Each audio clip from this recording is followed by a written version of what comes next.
Hey guys, what's up? It's me, Joshua Suliruka here, your host of the Impact Podcast Show. Now, guys, we have another episode coming through here, and I do have my special guest on the other side. But guys, I just want to state two things, and the first thing that I want to state is I would like to say thank you. I want to say thank you to those that are listening to this podcast, either through Spotify or Apple Podcasts. But I also want to say thank you to those out there who are watching this podcast through our YouTube channel.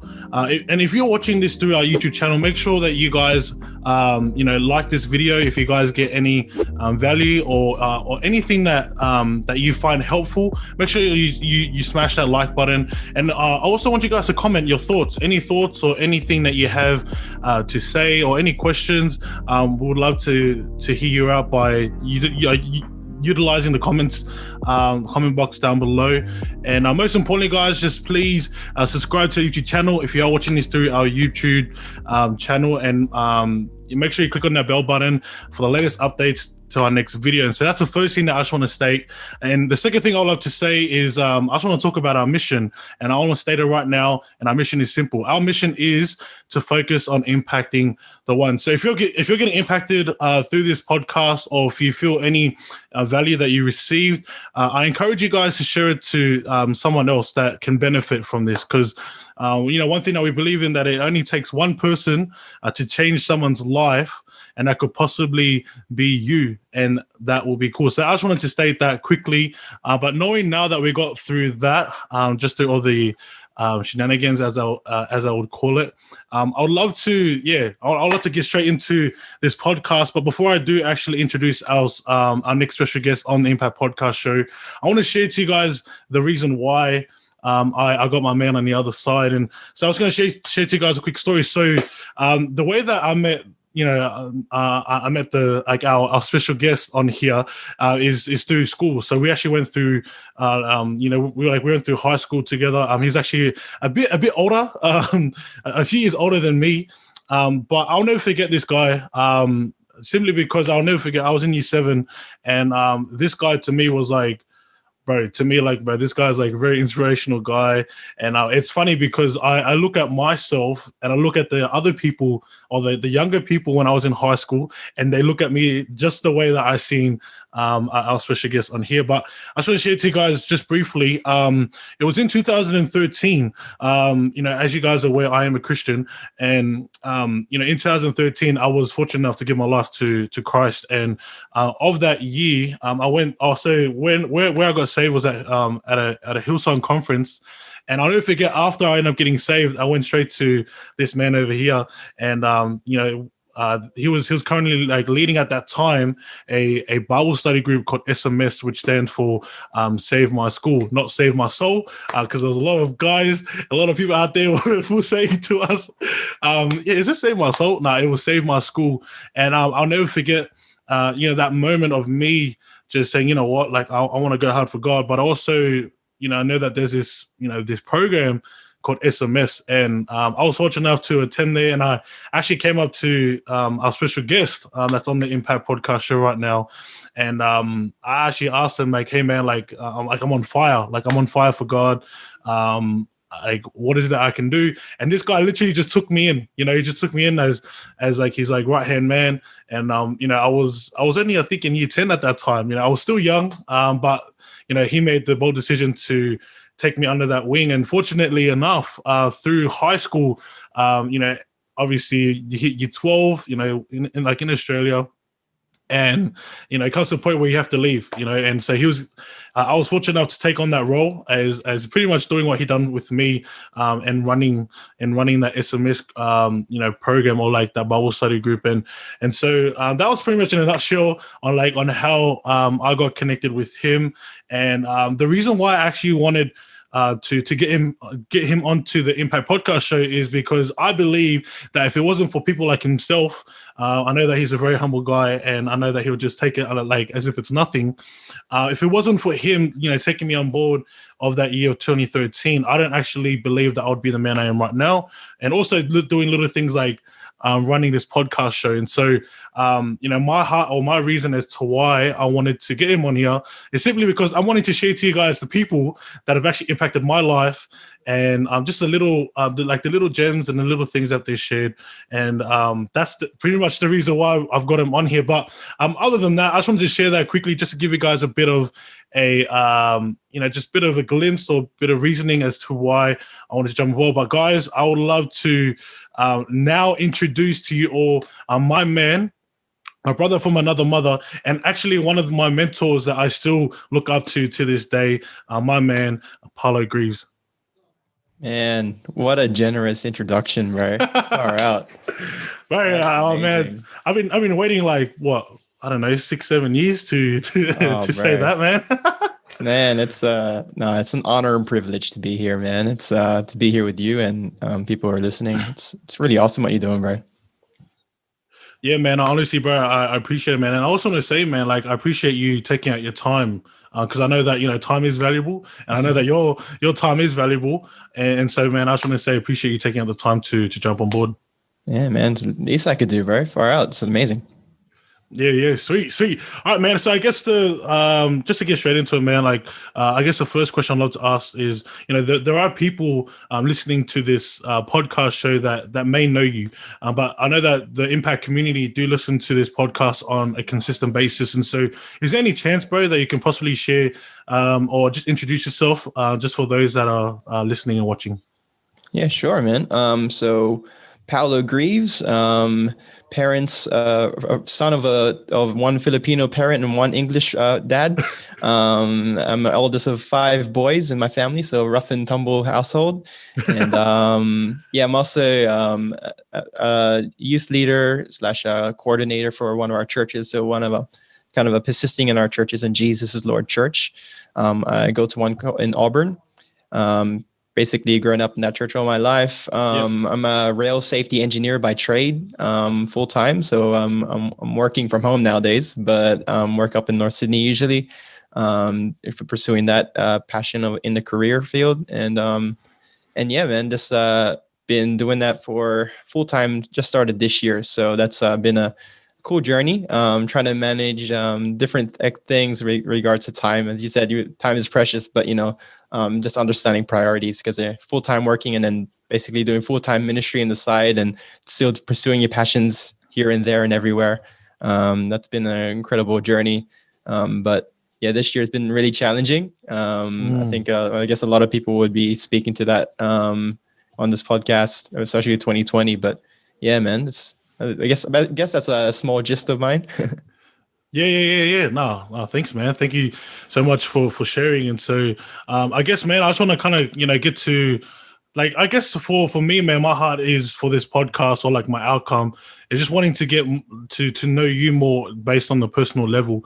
Because I know that for me, man, like knowing you, I'm just like, bro, all I see is like, bro, this guy's like a mad inspiration to me, even still to this day. I always think about, all the little gems that you dropped into me, and even just the little things you've done through school. But I'm like, man, I know that this guy has a story, and the one thing I believe in is, before the glory, there's always a story. And so for you, man, before even reaching that place of leadership, as we would say, or even just being in the position where you are, where you're working full time and also helping the ministry out full time, I'm always thinking to myself, man, there's some sort of story that like, I don't think that he's gone there, just like that. Like there was obviously some trials and tribulations that he may have potentially went through. So I guess, bro, that's pretty much my main outcome, man. And I want to get to know more about you, bro, like on a deeper level. Because for me, all I see is like, bro, this is Paulo Greaves, bro. He's the man. That is it. But I know that you have a story, man. So I guess, bro, just to like, really get into, your story and jumping into your journey, man. Could you kind of share a bit, like, firstly, on your upbringing? Could you kind of share a bit about how your upbringing was? Because I know that you mentioned that you had a Filipino mom and an Australian father. So could you kind of touch on that? Yeah, man. That's I think it's really a critical part of my identity is being a part of a Filipino culture growing up. So I was born here in Australia. I was born in Monavale Hospital, so up north. Kind of grew up in the North Shore almost, because my dad was in the army. And yeah, my mom was a stay-at-home mom, and she eventually started working. But I was basically an only child for 6 years. Oh wow. So that would teach you a lot about being responsible, because my mom and parents, all they could focus on was really me. They didn't have Yeah. to share the love or anything. So learn how to catch a bus when I was in kindy and all that kind of stuff. So yeah, moved out to Southwest Sydney when I was about 4 or 5, and yeah, it's weird because like my brothers weren't born because my parents were like very conservative. They weren't sure if they could handle financially and a couple of other kids actually. So they were Yeah. like very Wow. hesitant. But now, 4 or 5 kids later, they're like, yeah, we can handle it. Yeah. But yeah, it's I think that, yeah, growing up, I think I've always been I've been really reliable and responsible, because I haven't had uh, had to get away with much. I was pretty disciplined pretty strictly, to be honest. That's really part of my identity, because a lot of people wonder why I'm responsible today, and it's really ingrained with what I had to go through. And even today, like all of my younger brothers are probably a little more immature than I am, especially at their ages that they're at. Maybe they're 19 or 17. I was doing other stuff compared to what they were doing, and but that's their journey. They have different like contexts to kind of grow up in, and that's okay. But yeah, that's kind of shaped me. Yeah, grew up in Southwest Sydney, went to Wattle Grove Primary School. Shout out Wattle Grove, whoever goes to Wattle Grove here. Yeah, it's going there the first year that the primary school opened, so it was all nice there. And then I went over to Fairfield High School. So my parents, obviously, I'm the first child in the family, so they didn't know what high school was good. I only went to Paulo Greaves because my dad was in the army, so we had a army housing there. Yeah. Yeah. So that's around like Holsworthy, right?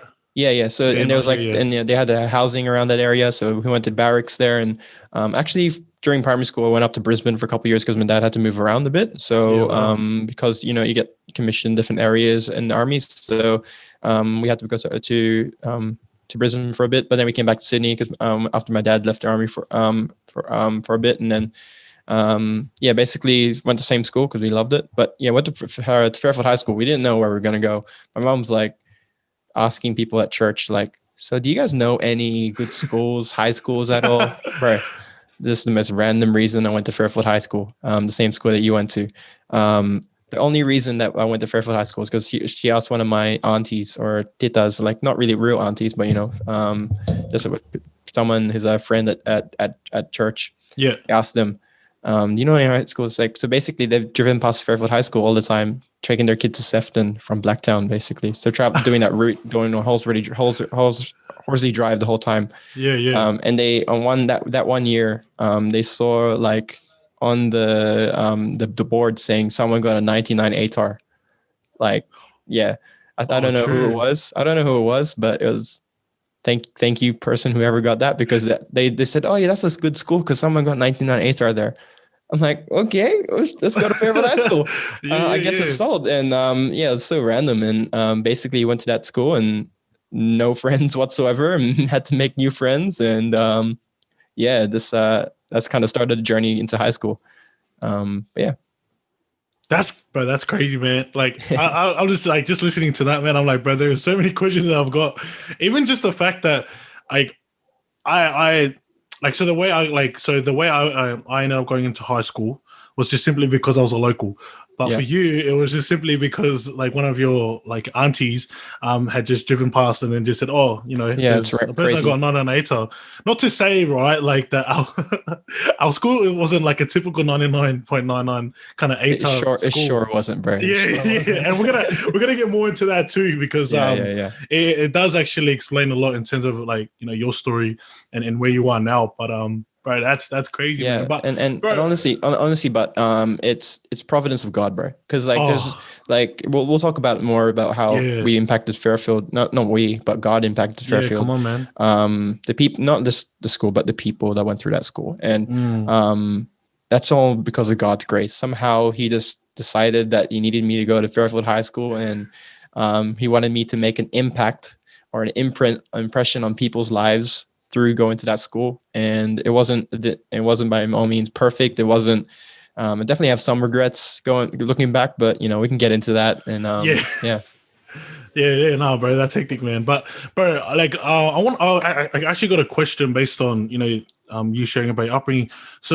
I record that you were in the Wattle Grove area, or like your Holsworthy area, due to your father being, in the army, and so, like, based on what man, like, how was it for you not having like your father actually physically present, knowing that that you were, I know that you were young, but could you kind of recall those moments at all of like how it was for you? Because I know that you mentioned that it put you in a position where you had to be like kind of self-reliant or like more reliable in yourself. So could you kind of share a bit about that? Yeah.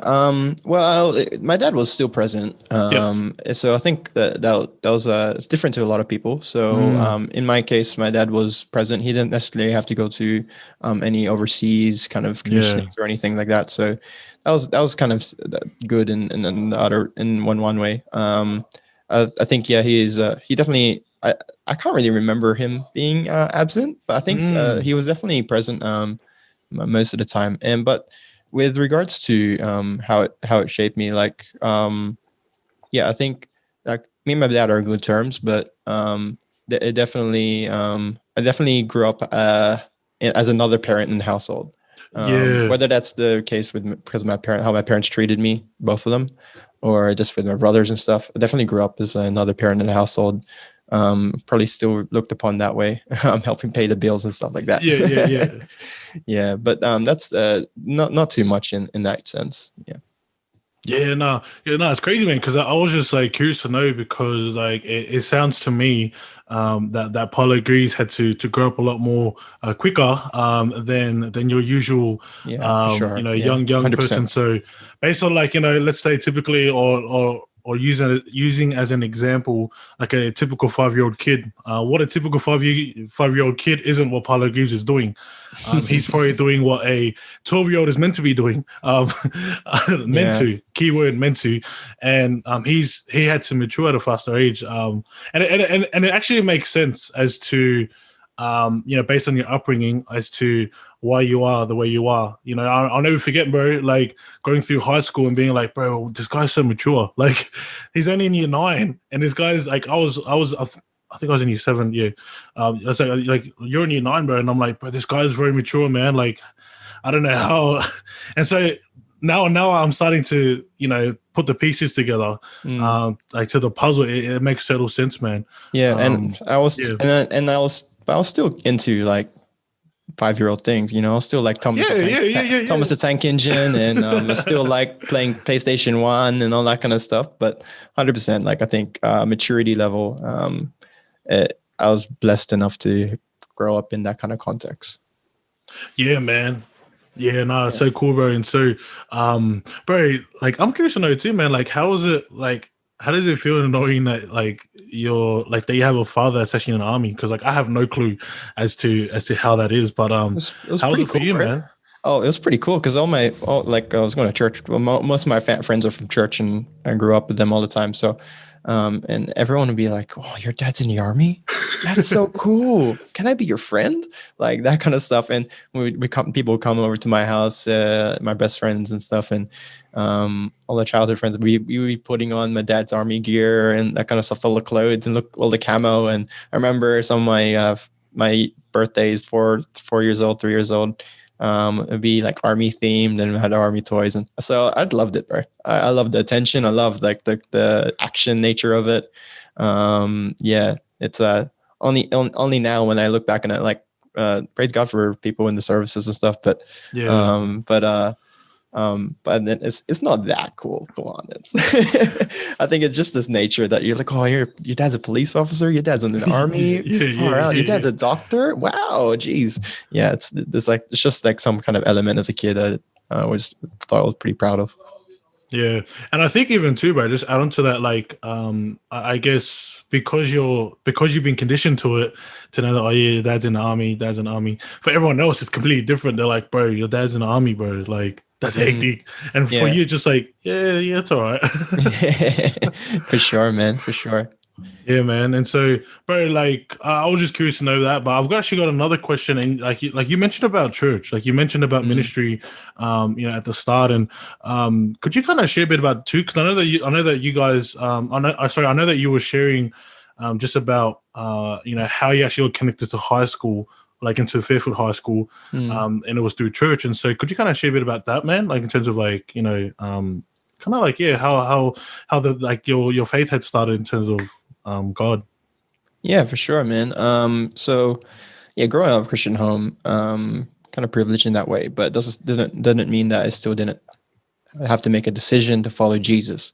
Yeah. So I think the first time I made a decision to follow Jesus would have been when it was in year 3, maybe. Mm-hmm. My parents asked me, "Are you born again?" And for those who don't know what born again is, it's like John 3:3. Anyone who would like to see the kingdom of God needs to be born again, and it's not physical born again. So I was like, as a kid, I was like 10 years old. I'm pretty confused. But so my dad led me in a sinner's prayer, but I didn't really know what it meant. But I was only in year 8 when I went to also Hillsong Conference, which I went to. Back then it was called Jam, not Young and Free, Jesus and Me. And went to that, and the theme of it was take a stand, take a stand. And I was kind of starting to help out in leadership at that time. I was 14 years old, starting to try to take faith seriously. It was being a part of the music team, playing church bass, not actual bass, just church bass. There's a difference between just playing normal bass and just knowing how to play No, 100%, bro. slap the bass. I don't know how to do that, but yeah, I was part of ministry and part because my mom was in the music team, and so like I was involved in that. So it was like I was just training, and there's kind of like the nurturing nature of that. But at the same time, I got exposed to had to make a decision, and at Hillsong Conference kind of made that decision where who wants to take a stand for Jesus. And to be honest, man, that's where SMS was birthed. Yeah. Because I remember, I think it was John Gray was there. There was one session with him. It was the year that Michael Jackson died, and John Gray was really good at impressions, and he sang a cool song based on some melodies from Michael Jackson, but just about God. And there's also some sessions about talking about SMS and how do you take a stand in your school. And man, like it convicted me so hard, bro. And a part of obeying Jesus and following Jesus is actually you don't just make a decision and confess that he's Lord. You actually start obeying him and living that out. And that's kind of why I correlated to why I wanted to start a Christian group, because I wanted to be living that out. Because the point of the gospel is, you get saved. It's not just that it's not just the hope of eternity. It's also go therefore and make disciples of all nations. Go therefore and bring people to the kingdom of God. And I thought that was really important. And that's why, that's how it was the nurturing nature, but it was also a decision, a moment where I had to make the decision to follow Jesus and actually commit to living that out in every area of my life. And that's not just evangelism. That's also my own purity, my own character, my own nature. Because I'll be the first to tell you that, when I went to high school, I was pretty good. I was a goody, like in year 6. But then when I went to year 7, like all my friends were swearing all the time. They were looking at dirty images, looking at pornography, doing lewd stuff. Yeah, man. And that influenced me so much. But I remember like I'd be angry at my parents one time, and I'll just like, I wouldn't be angry in front of them, so I'll walk away, but I would be swearing under my breath, like walking up the stairs away from them. Like this, no one knew. I was like kind of putting up a face, a front, just saying like I'm still a Christian, I'm still goody. But I came to a point where I needed to make a decision and really throw away those things that I've learned especially I was learning there at high school. And yeah, in year 8, halfway through year 8, kind of came to a climax, like critical moment where, you know what, I gotta follow Jesus. And that means changing all of this stuff in my life, whether I'm serious about evangelism, whether I'm serious about my character and how I live out godliness. So even though I'm responsible, doesn't mean that that's enough for God. And that meant a lot to me, and that really changed me. Yeah, bro, that's crazy, man. Like that's so crazy to see that. even though even though that you're brought up into a Christian home, you were still kind of influenced and exposed from, doing things that obviously weren't of the word, or even those to what we're called to be. And even that, like you mentioned also about obedience and how although yes, you do accept, Jesus in your life, there's also obedience that comes with it. Like, and it's crazy because that's the one thing that I struggled with myself. When I accepted Jesus, I was like, oh snap, I have to obey. Obviously, when you're born again, like you're just like, you're fresh, you're new, you feel alive, and you're not really like, you feel like you know everything, but you don't know everything, man. Yeah. That was something that I experienced, man. Oh man, it just gives you all these memories. But back to you, man. I just wanted to say, bro, thank you so much for sharing that, man. And I guess at this point, I just wanted to talk a bit about, like you're talking about your faith, like you shared about how SMS had run, but I just want to take it just back a notch because, like you mentioned that, like that when you were in year 7 or roughly 7, 8, you were being influenced by other people. Would you say that was one of the struggles that you had grown up, going through your kind of teenage stage? Was that something that you struggled with? Yeah, for sure, man. Far out, like I wouldn't picture myself like swearing my head off like today, Brian. It's me too, bro. I can't see that, man. Yeah, and to think I was doing that, and looking at things like pornography and things like lusting over girls and just doing stupid stuff. In the secrets, and not like going out and sleeping around with girls or anything, but it's the same type of sin. Sin is sin to the Lord, and any compromise is still compromise. Mixing our standards with God's standards is wrong. So, it's definitely my struggle. And just living that godliness and that purity out, that's still a lifelong journey that I need to commit to. And, but yeah, it's definitely something that, had to get serious about. And I think a lot of that really, it really impacted how I made friends at school, for sure. Yeah. I definitely became labeled as like the Christian dude. No one, it was hard to make, like, everyone was cool with me and stuff, but especially my classmates, usually your clique is like either your cultural community or like your class community is your friends, at Fairfield High School, at least. And, so my class community was with my friends, and, we were cool and everything, but, there was always like, it was hard to be really close with everyone there, because of that. And I have a best friend that is at church actually, and he's he's not super serious with church, and but like he's there, and so his friends and his close mates are all like people from his high school, and they're still my age, and they're still hanging out. They're going snow trips and they're going beach houses every week, and that I'm not living that up with my friends at the moment. So got to argue that that's not something I've got to enjoy. But it helps me reflect and say, what are you trying to value? And for me, when I was following Jesus, and it meant that I had to accept that not all people would be my close friends, and the people I wanted to hang out with would not be always keen to hang out with me because of what I was doing. So instead, I made other friends and people who are passionate about what I'm passionate about, and that's all good. It's still a challenge where how do you engage with people who are don't really care about what you care about. So that's another thing I need to think about. Yeah, no, 100%, man. And I guess that was one of kind of the thing, when it comes to obedience, following, like you actually have to start making decisions, whether you want to walk, your own path, or walk a path with God. And so, man, I'm so grateful that you shared your, like some of the struggles that you had. But my next question, bro, I want to ask, like, I want to put the SMS thing on hold because I really want to kind of pinpoint some of the, like, a bit about you, like your story, and I want people to know more about you, man.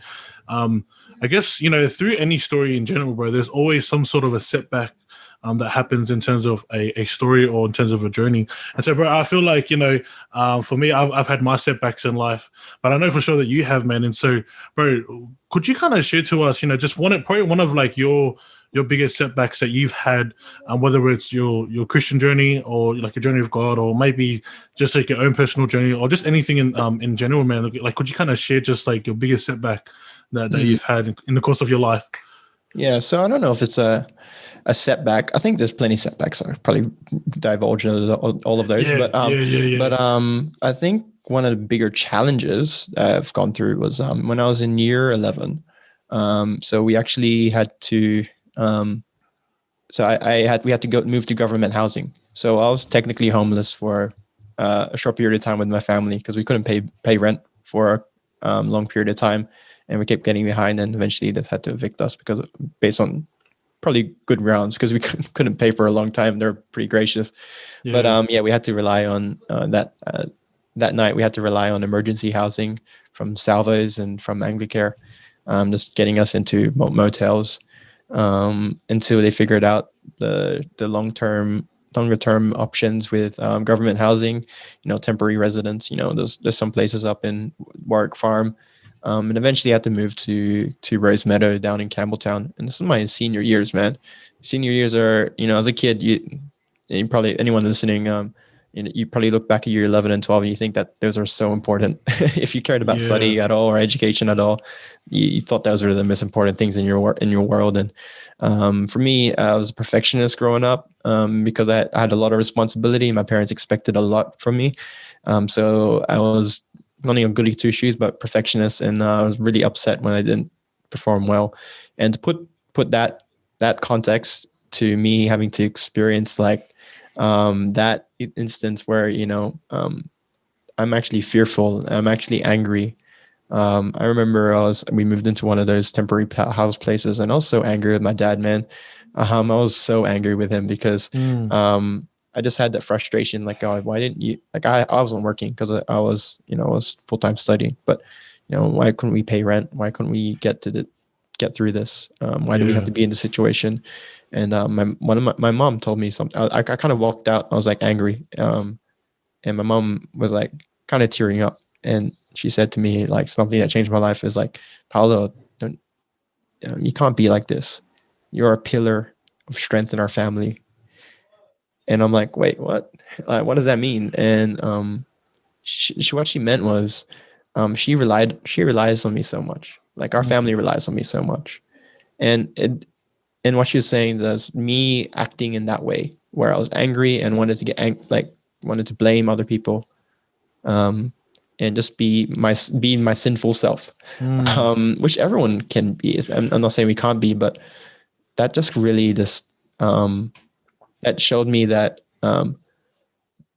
no, I don't have to be perfect, but my actions and the way I'm relied upon, I need to be really mindful of. I can't ignore that.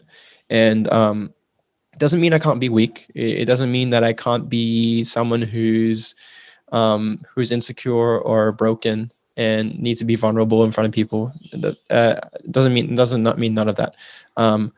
What it does mean is that I need to accept that I am relied upon, and that I do need to live out a particular godliness.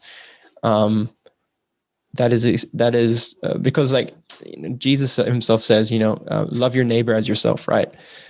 So I need to live out a godliness, recognizing that I am living in context of other people, and how I can influence and love them, even in me choosing not to be my sinful self, actually is a way of loving them.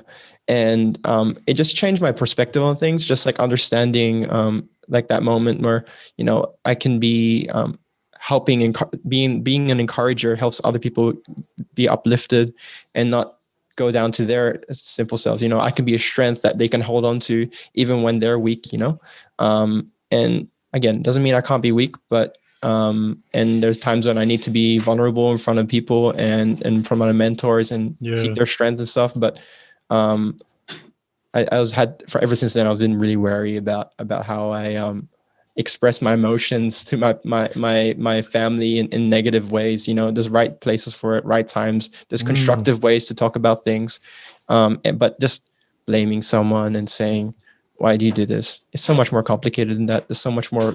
There's so much more that goes into that's the avenue of who we are and what we do. So and so yeah, it's definitely my definitely one of my down moments in life that I kind of not regret, because like it changed me. It definitely changed me, it transformed me.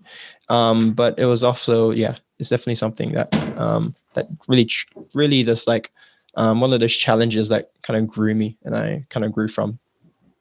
Yeah, bro. Oh man, thank you so much, bro, for sharing that. Like just listening to you share that, man, I can just hear you just I can just sense like where you're coming from. I can truly like understand, because I've been in that position too, bro. Just being instead of complete like aggressiveness and just being like, what, like, why isn't things happening, let's say my way, or like why isn't anything good happening? And then obviously you get into the blame game, start blaming other people. But my question to you now, man, is that like knowing that you went through all that stuff, the challenge, the big challenge of getting kicked out, from your home and going to government housings, and going to motels, hotels, whatever. When you're going through that stage, what was for you? Because I remember hearing you about perspective, like you had some sort of a perspective change. What was the actual like set up, or like what was the moment where you changed? Was it that moment that you had just shared, or? No, I think it's that whole journey. So what I think I was 6 months I was living in Rose Meadow. I think for a couple months before that I was like we kicked out. So I think I'm not sure if it was 12 months overall that we're kind of technically in government housing on didn't have our own place, but and yeah, there's plenty of challenges for that. But through that, I had to learn. So we didn't have much furniture because I had to move everything into temporary storage, and yeah, just sitting in an empty room with crazy stuff happening outside sometimes. And I just had to really rely on the Lord and spend time in prayer and worship. I remember our power would be out not often, but I mean, I would turn off my light because we didn't have any curtains, so I didn't want anyone to look into our house. So I'll be in my bedroom, power out, spending time in worship and stuff. And that whole process was refining. It wasn't like a moment like that. But yeah, it was a refining process, definitely, where it just like sorted the mess in my life, sorted the trouble, and brought me to a point where it kind of shaped me into where I just relied upon the Lord, had devotions, had prayer more often, took some steps of faith with brothers in Christ around me. And yeah, and this is all you saw me in year 11 and 12, right? This is the period where I was going through when I was like trying to still see SMS running and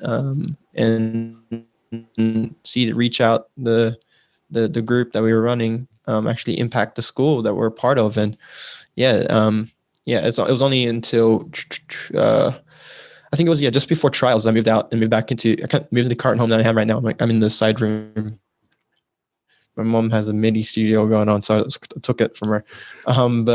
This is now where we live, and then just before trials we moved in that place, and then finished off HSC. But man, that's it showed me that I think also like I learned a lot of other things through that that whole process.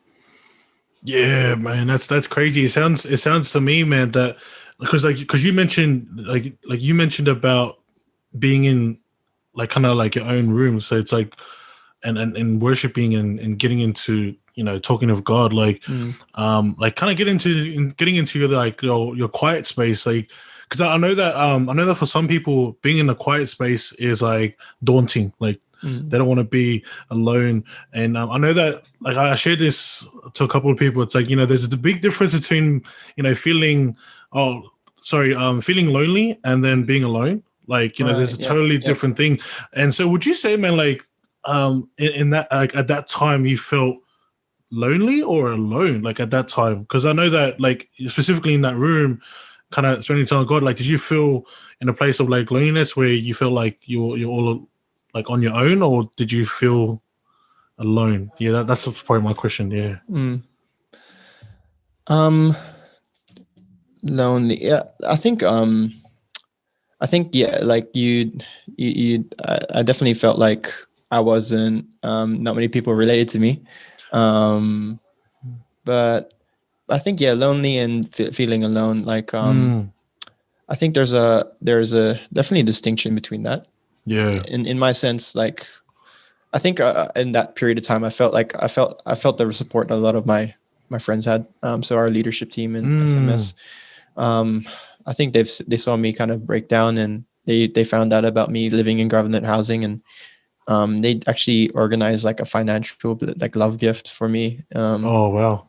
And I think during that time, like I also found the people that I could rely upon. I was talking about how I Mm, didn't have many close friends growing up, but there's periods I have friends now, and they're still my friends, but still need to keep in touch.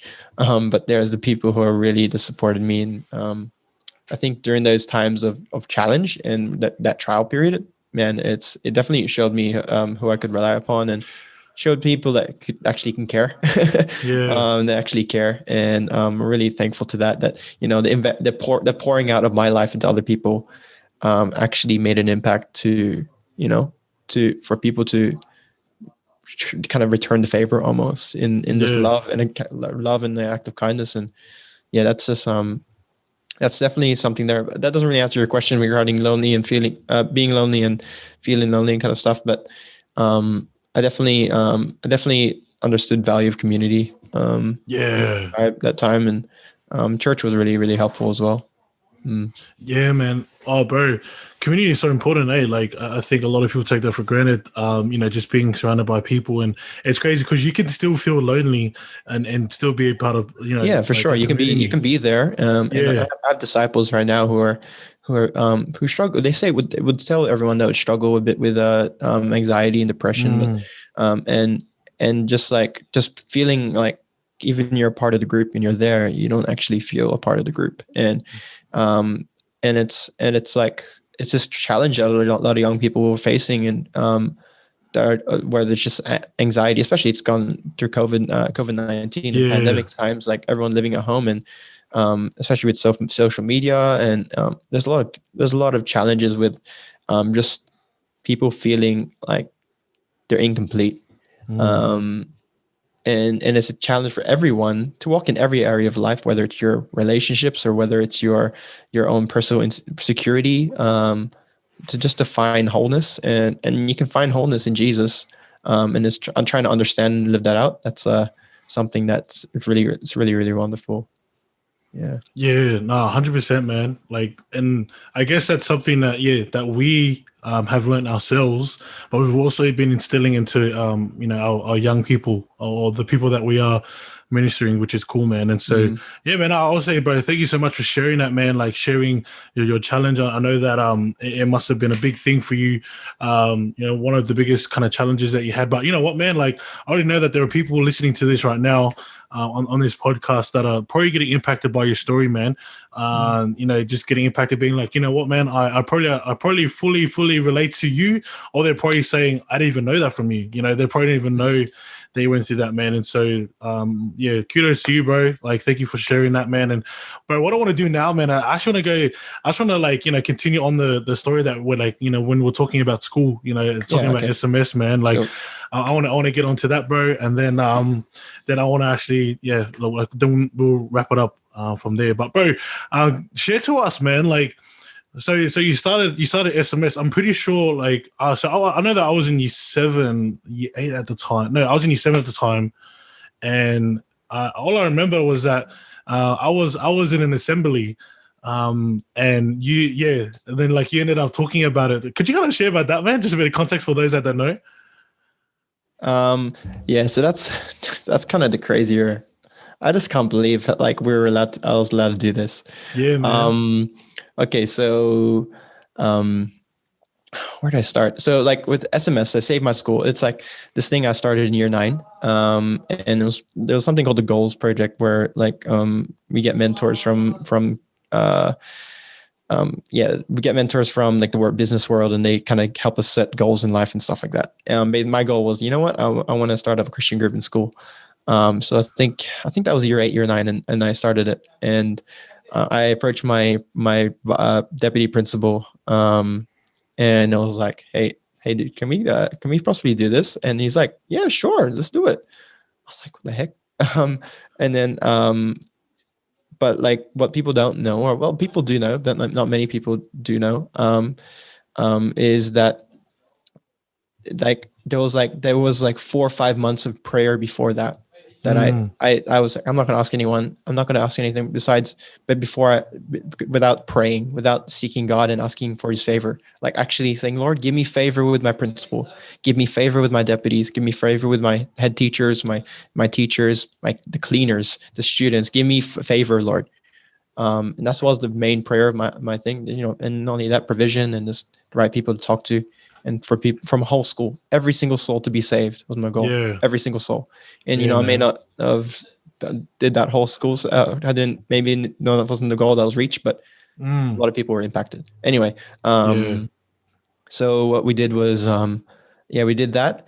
And one of the things that we needed to do, some of the teachers are kind of my allies. They're Christian teachers. They're like, wow, you're starting a Christian group. Awesome. So what we did was like, there's like a morning newsletter. Miss Hudson, I love her, man. Oh man. I miss her so much. I really hope she's doing all right. But because her Panthers is doing really good. Yeah.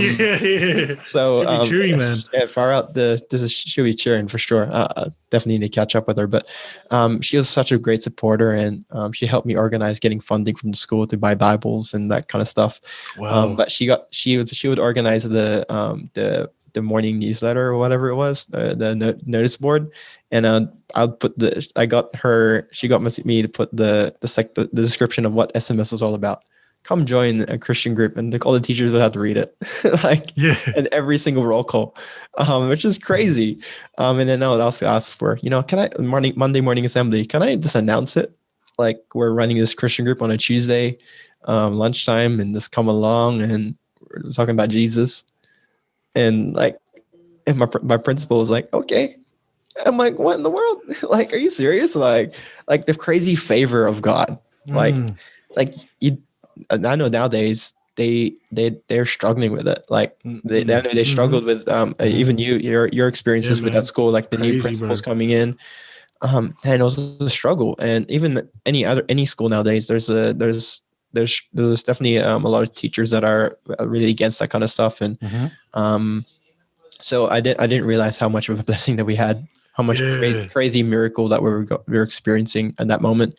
But yeah, man, it just like, I was so scared that first time. I think I remember the fear. Like, I think I was used to being in leadership positions. I was at school. I was at church. I was worship leading, so you had to be in front of people.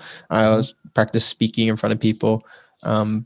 But yeah, I remember being so nervous for that. And just invited people. And we'd also do go around lunchtime and recess, just like random walk up evangelism, just like, hey, just inviting people. And it's like, hey, do you know that you're a sinner? You need Jesus, like that kind of stuff. And people were like, okay, yeah, I'll come. I'm like, oh, geez. Okay, sweet. And that was a crazy, crazy cool journey. So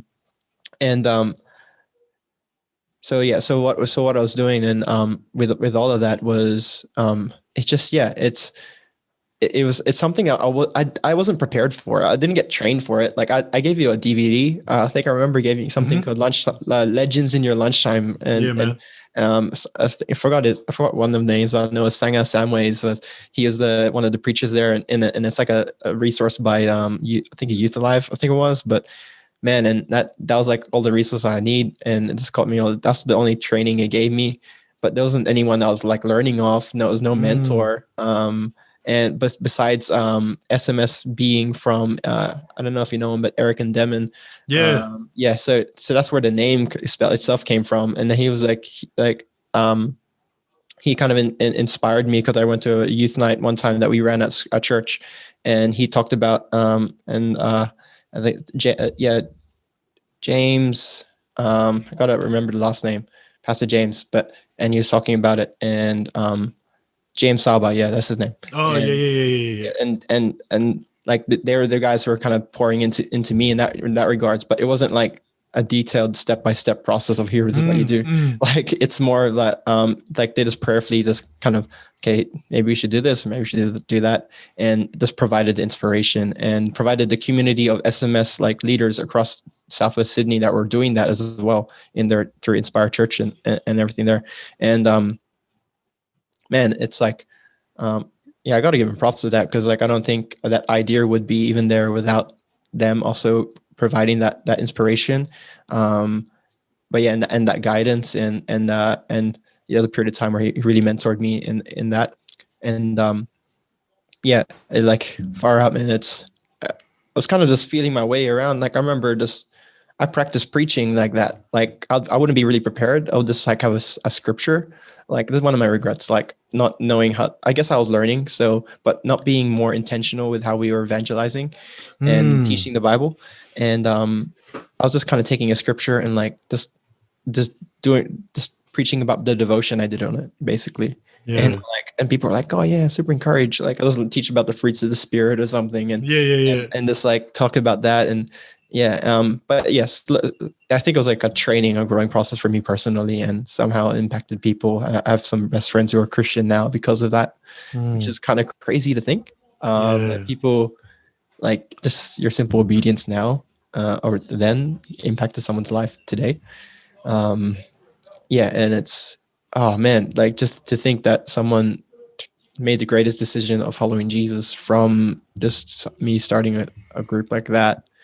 Or maybe they're not Christian yet today, but that was a part of their story, still trying to make a decision today. And yeah, far out, man, getting teary thinking about it. But yeah, I'm just so grateful. So grateful to God, that in that fear and even in that uncertainty of not knowing what to do, listening to sermons like, you know what, you be like Gideon, conquering with 300 people, what was it, 120,000 soldiers of Midian, like fighting fear like that, walking around the walls of Jericho with Joshua, not knowing that not knowing for sure if these walls are going to come down, but you're just kind of going to be obedient to God, like hearing sermons like based on those kind of things. It just got me up and got me ready, man. But yeah, there's so much to unpack regarding that. So I don't know where you want to go with this.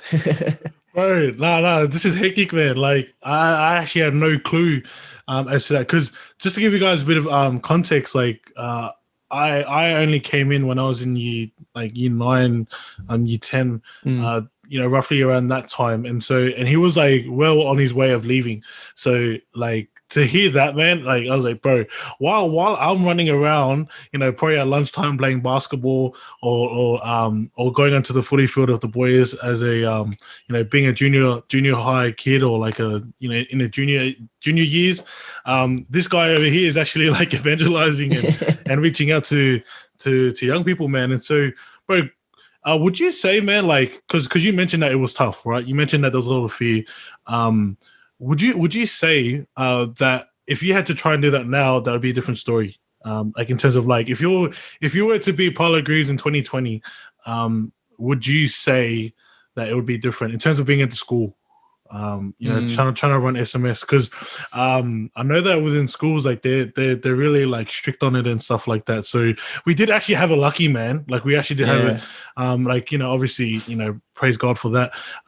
But I know that there's a lot of lunchtime programs out there that have been shut down. Unfortunately, our one got shut down due to the new restrictions and stuff like that with government and stuff like that. But yeah, man, how would you kind of tackle it? Man, but I think one thing I wouldn't change is prayer. Yeah. Like, my personal devotion and private prayer, knowing because my strength and the favor I received wasn't from me, it's from God. And that's the one thing I wouldn't have changed. If I would tackle it today, like, I think, because like really like, that favor wasn't because of you say we have it lucky, like that's because God was working, man. And man, even though there's more restrictions today, honestly believe that if there's people praying and trusting in God, there ways will be made. You know, we have this amazing new song about Waymaker. Everyone knows it, but like, you know, when he does things in the background that we don't know. Even before we start praying, he knows we're going to pray. Yeah. And even before that, he's already working things in the background to make the method and the way forward happen and work. And man, yeah, that's the one thing I definitely wouldn't change. And I'd still approach it that way. I think once we've figured out that we're okay to do it, today I would have changed like how much I partnered with my teachers, because at the time I was like, I thought it was like kind of awkward working with my teachers. Bro, like 100%, man. It was awkward. yeah. It was like kind of these teachers, like the teacher called Lee Ferguson, and who's the math teacher who was always helping out. Man, I gotta remember his name. Like he's like short. He was short, bald dude, Egyptian dude. What was his name? Mr. Grace. Yeah, Mr. Grace. I love him, man. Bro, he's still there. Is he still there? He's still there, bro. That's hectic. Yeah. I gotta send them thank you letters at one stage, but far out, man. Like I'll partner with my teachers way more. Like, because I think it's just as a kid, you're like, well, this is kind of awkward. They're Mr. Grace, they're Mr. Ferguson, they're Mr. Sellen. Like, you know, they're people who are like older than me, and they're kind of weird. But man, I didn't realize if they were Christian at the time, and they couldn't be as open about it for sure. But the fact that they were showing a little bit and saying they want to support, like I need to jump on that. I need to kind of galvanize that, because creating a Christian community in school, it's real important, because like as young people, that's your formative years, and we're not brainwashing people, man. We're not brainwashing people. We're just before you know, we're giving at the earliest opportunity people to see truth before, you know, we come through experiences in life which kind of whether it's bad experiences, whether it's hurts and pains and stuff like that, you know, because I talk to people in university and they're like, Christian stuff, I don't want to be part of that. High school, like people are really, really keen for it, and that's why I encourage anyone who's doing Christian ministry or at high school, like if you have an opportunity to do it, because you have so much potential to impact people, more than you have a potential to impact people at uni or in your workplace, for sure. But one thing I'd change is how I partnered with my teachers. How much more prayer I'll do in groups. How much I wouldn't waste time on playing basketball every lunchtime besides the day. Man, I played so much basketball, but you know, I got pretty good, but you know, now I'm not too good. Bro, I was there, man. But we're playing together. But I think I didn't realize how much more it was important to me now, how much the gospel and the kingdom of God is more important to me now, how much I could have used all that extra time to do that. Like, it's just kind of like, it's one, when I talk about the start of this podcast, like it's kind of some regrets I had. Like I definitely look back and like, oh man, I could have done so much more.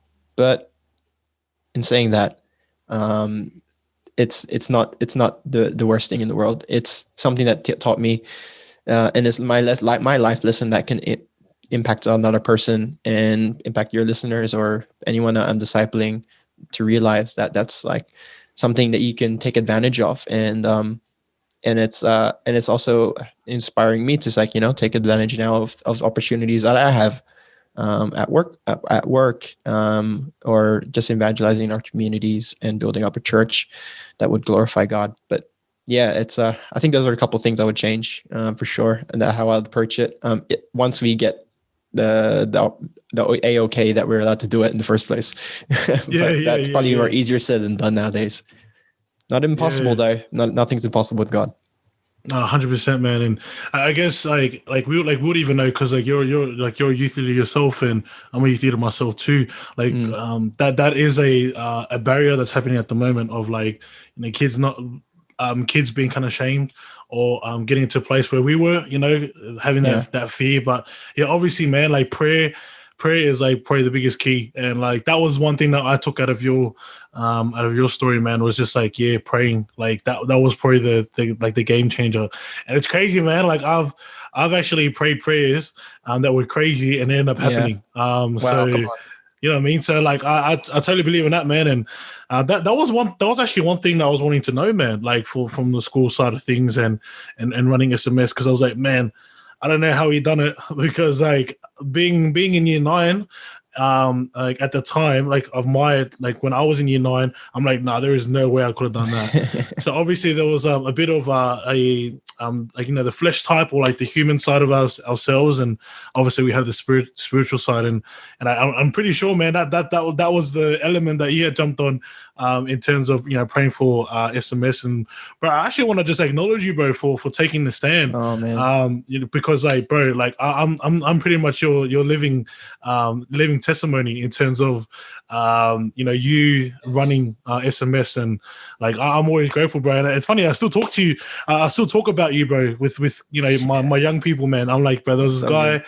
Like his name was Paulo, and you know, he was running a Bible, you know, like a Bible study group, and you know, I was fortunate enough to attend and certain things like that, man. So you know, I always say to people, anytime I do a podcast, as much as they are getting impacted, I'm getting impacted too, because like we're talking about you know, things that have happened, like, you know, years and years ago, that can, you know, possibly and most importantly help people out there, especially like if there's any young person listening to this, you know, wanting to, you know, start something, or even now, like or just a normal person, like just a normal being, like a normal human being wanting to do something similar to this, they can get inspiration from you, man. So yeah, bro, I just want to acknowledge you, man. I just want to say, man, thank you so much for like taking the courage, you know, to go out there, you know, back in the days, but not just then, bro, but like still doing it to this day, you know, still going hard for God, you know, still doing the full-time ministry and also working at the same time, you know, just always like, you know, just carrying that load. And but most importantly, man, like your family, you know, knowing that your family, you know, still is relying on you, and you just having that leadership role, bro. Like I just see you, man. I'm like, bro, I'm so grateful that you're still, you know, pursuing God and still doing what you're doing, and you actually haven't changed, bro. I think the only thing that's changed is that you got a beard. Yeah, man. Got we're growing the beard, bro. Yeah, bro. COVID hit me real strong, bro. But I think I might be shaving it off for November. Trying to raise some money for it. Come on. Yeah, because just some personal reasons. Just some November is really important organization to me. And sorry, not organization, but just like how they support different anxiety kind of based, like the Beyond Blue and stuff like that. But yeah, that's another story. But I might be shaving it off, man. I don't know if I'm gonna keep this length. It's pretty long, bro. Oh man, no, I've seen it, bro. And I was like, bro, that's actually a pretty good beard. I'm not too sure if I actually grown my beard to be that thick and that big. Bro. Like, damn, but you never know, might do a challenge. But anyways, bro, I was trying to say, man, like, bro, thank you so much for taking your time. You know, I already said at the start, but bro, I just want to acknowledge you, bro. You know, give credit where credit's due. And yeah, man, I'm so thankful, bro. Even that, man, I'm so thankful that he actually gave me the role of taking that over, bro. Could you kind of share to people on what like what happened after you left, or even that, like just before you left high school, just so people understand as to why I'm so passionate and why I actually got you on here. Yeah, man. Yeah. So Josh was like, I think you're still figuring it out. Like you're still figuring it out when I was leaving, and but I think that's the thing. Like we try to make disciples, and the thing with high school that we need to. And Eric and Devin, he was like harping on with me, like you need to find someone who's not going to replace, but like who will take the mantle after you leave. And we're trying to do this and trying to find the right people around us, especially partnering with the scripture teachers and stuff. Because you need to pass on to the next generation, especially at churches and stuff like that. You need to understand that you need generation to generation needs to be built up. So that was like something that I was trying to really, really push and try to invest in you in some way, whether it's just giving you resources or just trying to encourage you in your walk. And I'm not sure if we did one-to-ones at some stages when we just kind of read the Bible and just hanged out. But yeah, I'd always be inviting you so that, you know, you just get it. And the really good thing, Hillsong Maryland was really supportive, and that was really supportive to you. because they helped with that transition. When I left, they were kind of there, and they were kind of like still in contact with you at some stages and stuff like that. So that was really helpful, because when our U12s left, like there wasn't really anyone below us besides yourself and some other people here and there. But yeah, it's I think that's that transitioning that was like really good to see that there was like still people around that were passionate for it, that we could rely upon, scripture teachers, some Marylands, even a bit of Inspire, and even yourself and some other leaders here and there. It was kind of like, it was like in a good space, and it's still kind of like we're able to make an impact following that. So that's thank God for that. Yeah, no, 100%, man. So yeah, like that's pretty much in a nutshell, as to, how I was able to take on, like, I was fortunate, man, to take on that role. And even I was still a young gun, I was still, you're still learning, bro. Yeah, I was still, man. I was still learning, but the good thing is, bro, I've learned a lot in terms of leadership, from those moments of running SMS, that, like, I reckon I probably wouldn't have learned if, like now, like I probably wouldn't be learning it now. So there's a little, like, little gems, little things that I learned, things like being consistent, things like, still turning up, even if there's one person, that's something that I still do to this day. Because, bro, like, let's be real here, man. Like, there was some moments where there was no one. no one showed up. No one came up. And then so, there'll be moments when there'll be 62 people in a small music room, right? yeah, man. Bro. So, like, things like that, man. Like, I started to, really, think about, all these things that I've done through high school and being in a place of leadership.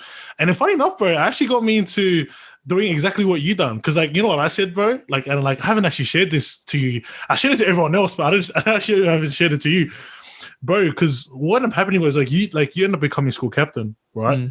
And so I literally said to myself, bro, I'm literally gonna follow this guy. Like, I'm gonna follow what he does, bro. So I'm gonna be like, okay, what has he done? It's like, oh, okay, he's ran SMS. All right, sweet. So I done that, right? And then, like, what else did he do? He was at SRC, so I jumped into SRC. Yeah. And then it's like, what else did he do? He was school captain, and then I was fortunate enough to do the exact same thing. So I was like, what the heck? Like, I actually followed exactly like what he had done, and I was like, bro, I actually haven't told him that. Like, it's very good to give him a bit of closure. And I guess one thing I learned from that, bro, one thing I learned about that is that, like, the steps that you're taking as a leader, someone is watching you. Like, someone's actually watching you, and they're probably watching you a lot more closely than you think. And that's exactly, like, I'm the living testimony towards your walk. Like, whatever you done, I done.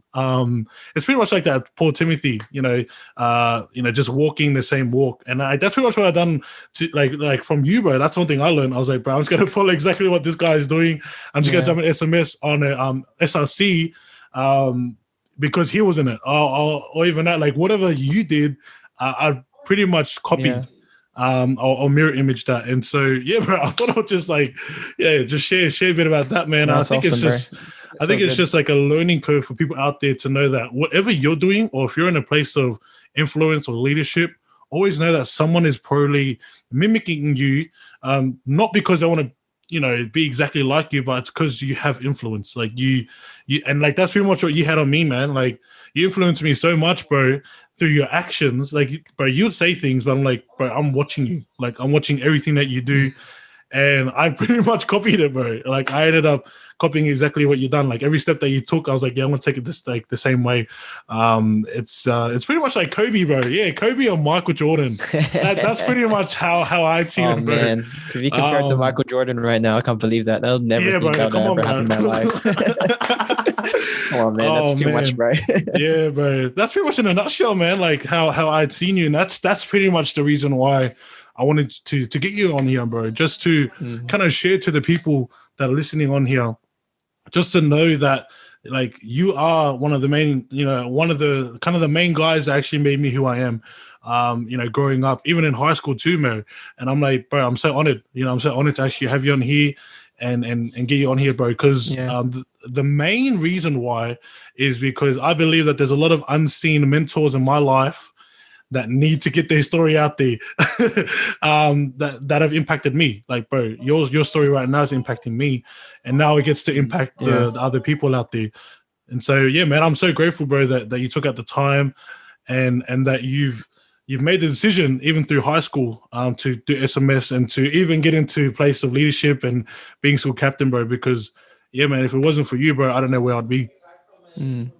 Yeah. Oh man, dude, that's an honor, bro. Honestly, that you recognize that, and that's something that I wouldn't even think about realizing. But yeah, thanks so much, bro. I appreciate that. But all glory to God, bro. All glory to God.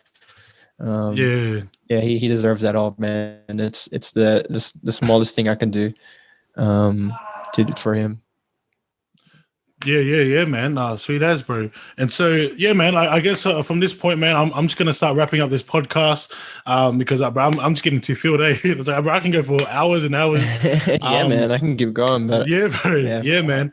But bro, I guess at this time, man, just to finish it up, the last thing I want to ask you, man, is, knowing that you shared your story, you shared your journey, to you being who you are to this day. Is there any encouragement that you can possibly share to those out there that are listening to this podcast? Yeah, man. I think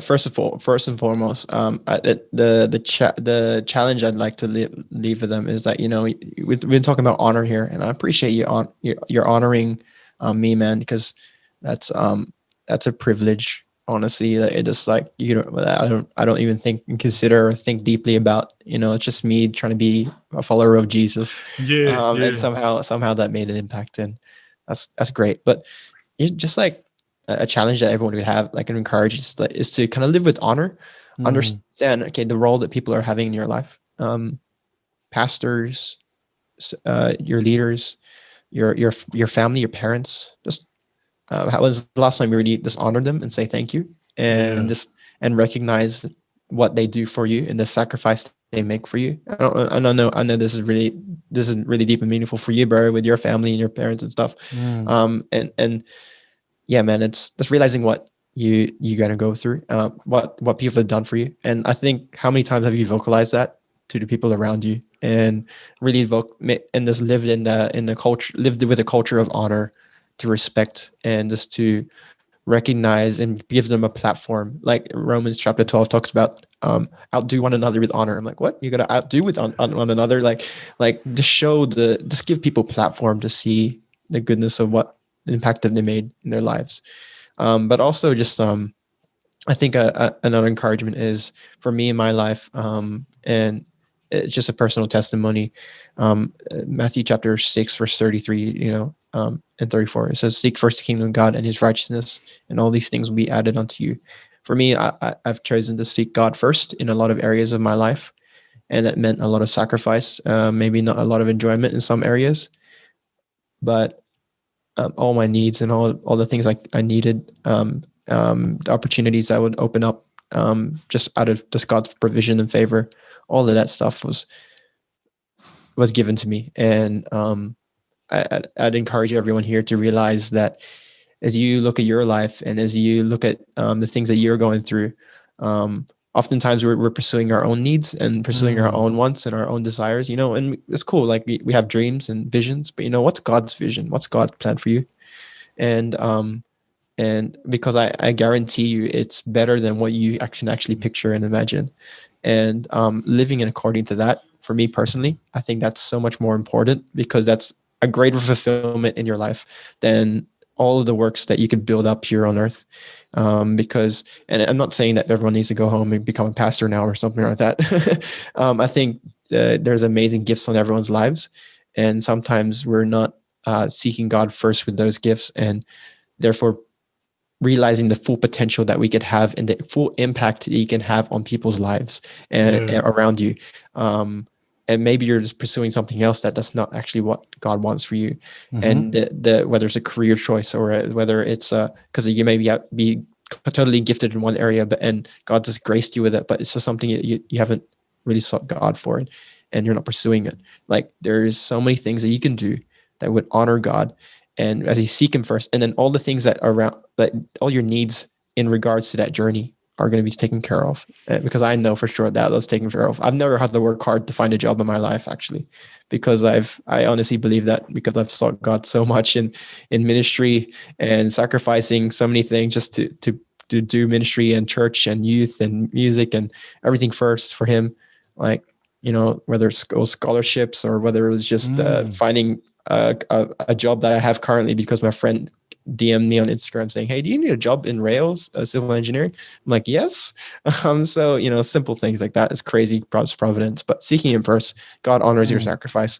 And I encourage you to keep making the sacrifices for the Lord, keep making the sacrifices, and seek first the kingdom. And I realize that not every listener maybe would be a Christian here listening to this, but there's greater hope in eternity. There's greater hope in the freedom that we have in Jesus. And I just encourage people to consider that that greater goodness that we can find in him. But yeah. That's amazing, man. So guys, if you guys are getting encouraged, if you're watching this through our YouTube channel, make sure you guys give it a like if you guys are getting value. But if you're listening through this through Spotify or Apple Podcasts, make sure you guys check out our Instagram, and just send us a DM if you guys have been impacted. And so, bro, I want to say thank you so much for taking out the time. If there are people out there that are wanting to know more about you or wanting to connect based on what you've shared, what's the best platform or the best way that they can connect with you? Oh man, best platform. You can follow me on Instagram, I guess. Yeah. Just my name, Paulo Greaves, and you can probably follow our youth ministry, con.oceania. It's just our youth ministry on Instagram. But yeah, just follow me there, and you probably see a bunch of stuff that I'll be posting up with regards to just, whether it's just city life stuff or it's just serious church stuff with how we try to impact our communities around us. And but yeah, that's probably the best place to find me. I never had to plug my social media before, so that's the first. Oh, but I don't know. You may have to get used to it now, but it's all good. So for those out there that are watching this through our YouTube channel, his social media handles will be down in the links down below, so you guys can check him out.